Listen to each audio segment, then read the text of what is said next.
Hola, mi nombre es Joaquín Molina.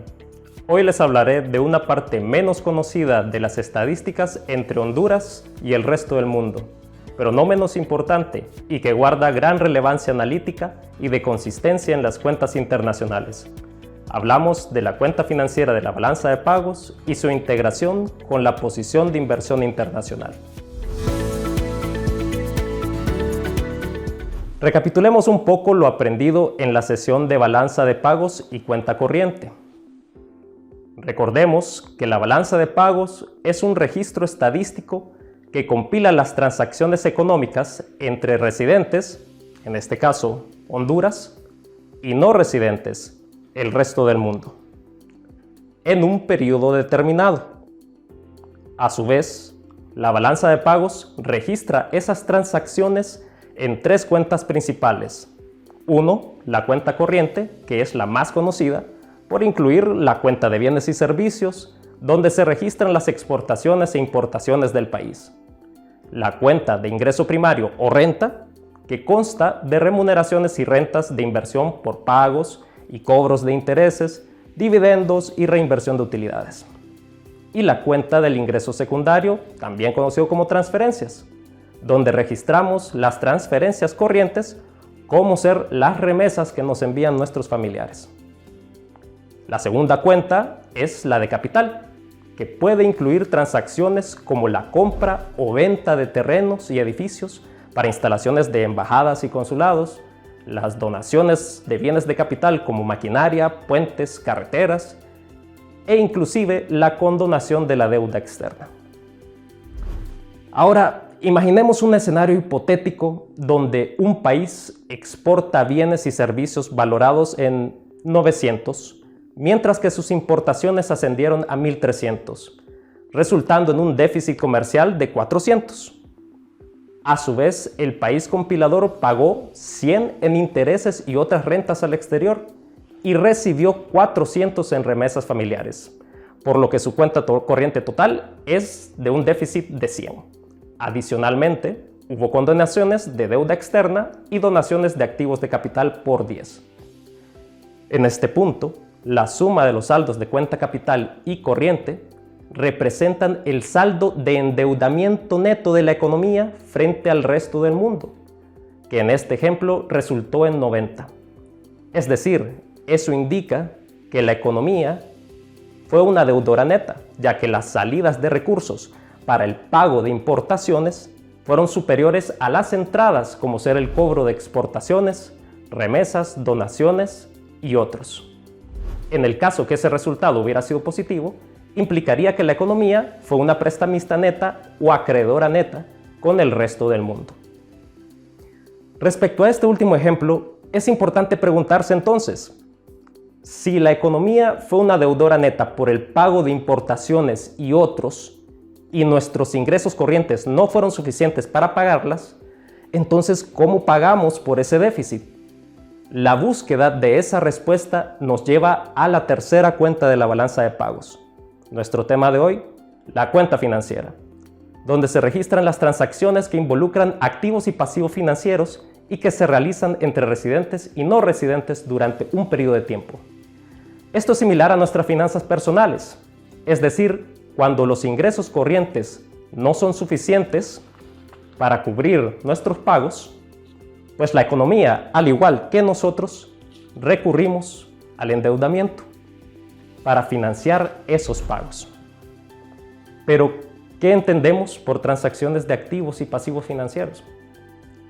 Los activos financieros externos son derechos de nuestra economía frente a no residentes que tendrían un pasivo de contrapartida. En cambio, el pasivo es una obligación de nuestra economía frente al resto del mundo, quienes tendrían el derecho o el activo financiero de contraparte. Los activos y pasivos financieros se clasifican según el tipo de instrumento financiero. En las cuentas internacionales incluimos tres categorías amplias. La primera, las participaciones de capital, como ser acciones, capital social y otros aportes patrimoniales. La segunda, los instrumentos de deuda, como los préstamos, títulos de deuda que incluyen bonos, letras y demás. Y la tercera, los otros pasivos y activos financieros, donde se incluye el oro en lingotes y los derivados financieros. A su vez, la cuenta financiera agrupa las transacciones de esos instrumentos en categorías de inversión. Estas clasificaciones toman en cuenta aspectos de la relación entre las partes relacionadas de la inversión y la función de las mismas.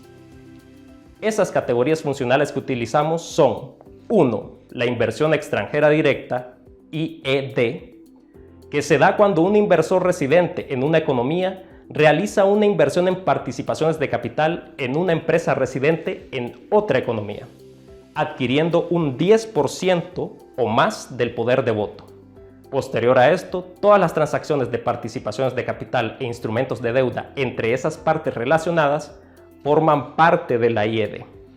La segunda categoría es la inversión de cartera, que incluye transacciones en títulos de deuda o participación de capital que no cumplen los requisitos para ser consideradas inversiones directas o activos de reserva.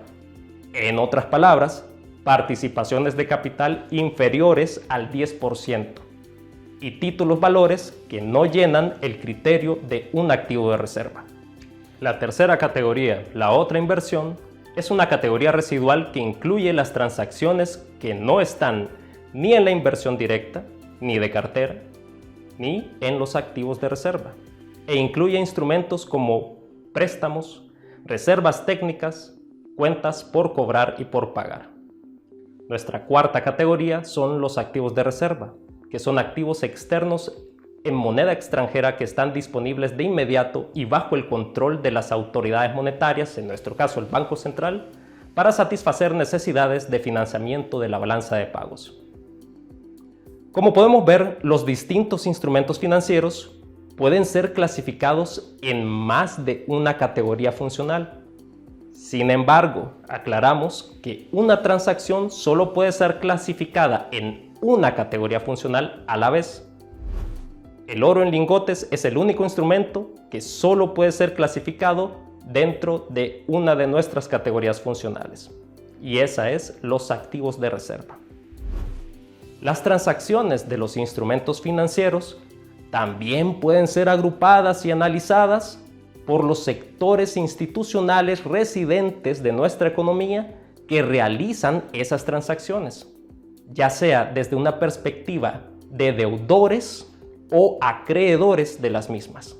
Los 4 principales sectores institucionales de las cuentas internacionales son el Banco Central, las sociedades captadoras de depósito, el gobierno general y los otros sectores, que esto incluye las otras sociedades no financieras y financieras, hogares e instituciones sin fines de lucro.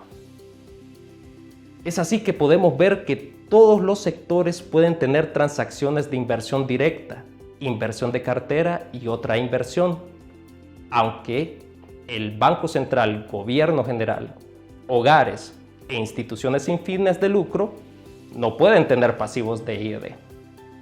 Y solamente el Banco Central puede tener activos de reserva.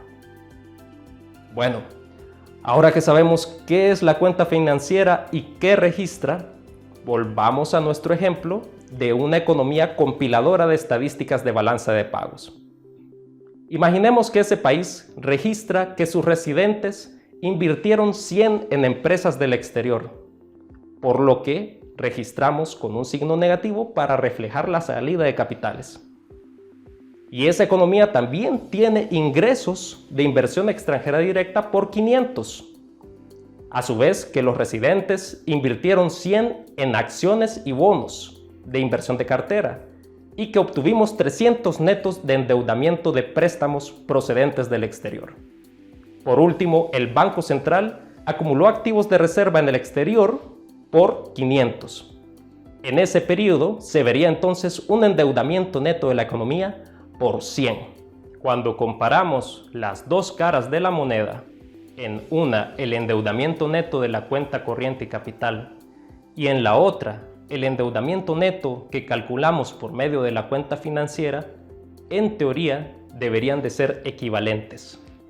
La cuenta financiera nos debería poder explicar nuestra pregunta original de cómo pagamos por el déficit de cuenta corriente y cuenta capital. No obstante, en la práctica la compilación estadística no resulta en partes iguales. La diferencia entre los dos resultados netos es entonces lo que llamamos errores y omisiones. Así vemos que la importancia de la cuenta financiera no solo radica en que responde nuestra pregunta de cómo pagamos o a qué destinamos el resultado de la cuenta corriente y capital, sino que también nos ayuda a verificar la consistencia de nuestras estimaciones y nos brinda al mismo tiempo un análisis de las transacciones financieras con el resto del mundo por medio de categorías funcionales de inversión y los sectores institucionales residentes que interactúan con el resto del mundo. Finalmente, estas transacciones se vinculan con nuestra segunda cuenta internacional, la posición de inversión internacional, típicamente llamada PII o PI. ¿Pero qué es la PI? Bueno, estrictamente hablando, es un estado contable que muestra el valor en un momento dado de los activos financieros de los residentes de una economía y sus pasivos también frente al resto del mundo. En un estado integrado de la PI, vemos toda la película financiera, con algunas pausas. Las posiciones iniciales son el resultado de los saldos o posiciones de los diferentes instrumentos financieros en una fecha de inicio de un periodo, una pausa en el tiempo. Las transacciones, en cambio, son el vínculo, el eslabón entre la balanza de pagos y la PI, que son los flujos por las transacciones económicas de activos y pasivos financieros en un periodo determinado. En otras palabras, son parte de las variaciones o los movimientos entre las posiciones. Los otros flujos registran las otras variaciones y movimientos por fluctuaciones de precio, tipo de cambio y reclasificaciones de los activos en un periodo determinado. Las posiciones finales muestran los saldos y posiciones finales de los diferentes instrumentos financieros en una fecha de cierre del periodo, es decir, la pausa final o el final de la película.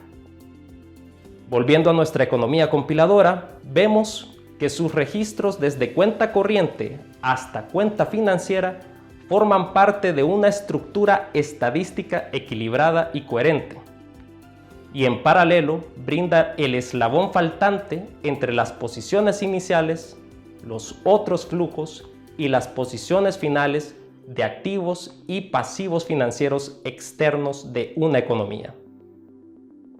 Ejemplo de ello, asumamos que la PI neta al inicio del periodo era de -1000, es decir, que el nivel de los pasivos era más alto que el de los activos financieros externos. Al incluir el eslabón de la cuenta financiera, vemos que la PI neta se vuelve más deudora por 100. Bajo el supuesto que no hubo otras variaciones, el resultado sería una nueva PI neta deudora de -1100 al final de ese periodo. Así cerramos nuestra charla sobre la cuenta financiera y la posición de inversión internacional. Para detalles adicionales y cifras de Honduras, esta información es recopilada trimestralmente y presentada en el nuevo informe de balanza de pagos y posición de inversión internacional, elaborado por el Banco Central de Honduras dentro de las estadísticas y publicaciones del sector externo. Muchas gracias por su atención y les invitamos a seguir aprendiendo en las aulas virtuales del BCH.